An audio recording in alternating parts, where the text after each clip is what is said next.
আসসালামু আলাইকুম প্রিয় ভিউয়ার্স। ৭১ পত্রিকার টপ নিউজের সঙ্গে আছি আমি সাংবাদিক রহমত। আওয়ামী লীগের ব্যবসায়ীকে অপহরণের দায়ে যুবদল ও জাতীয় নাগরিক কমিটির ৫ নেতাকে একদিনের রিমান্ড মঞ্জুর করেছে খুলনা সিএমএম আদালত। খুলনায় ছেলের বাড়িতে বেড়াতে এসে গাজীপুরের আওয়ামী লীগের নেতা ব্যবসায়ী নূর আলমকে অপহরণের অভিযোগে সম্প্রতি গত শনিবার খুলনা মহানগর যুবদলের সাবেক সভাপতি মাহবুবুর হাসান পিয়ারু এবং জাতীয় নাগরিক কমিটির সোনাডাঙ্গা থানা শাখার নেতা ইমন মোল্লা সহ ৫ জনকে পাকড়াও করেছে খুলনা গোয়েন্দা পুলিশ। রবিবার ২৩ মার্চ আদালত ৫ আসামিকে একদিনের রিমান্ড মঞ্জুর করেন।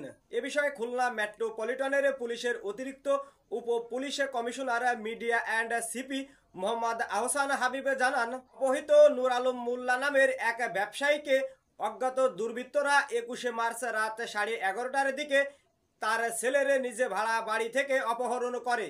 পরে ভুক্তভোগী পরিবারের পক্ষ থেকে পুলিশের কাছে অভিযোগ করলে তাৎক্ষণিক খুলনা মহানগর গোয়েন্দা পুলিশের একটি চৌকাশ টিম তথ্য প্রযুক্তির সহায়তায় অপহরণের সাথে জড়িত ব্যক্তিদের শনাক্ত করে অপহরণের সাথে জড়িত ৫ নেতাকর্মীকে পাকড়াও করেছে। আজ এ পর্যন্ত। এত সময় আমাদের সঙ্গে থাকার জন্য সবাইকে ধন্যবাদ জানিয়ে শেষ করছি। আল্লাহ হাফেজ।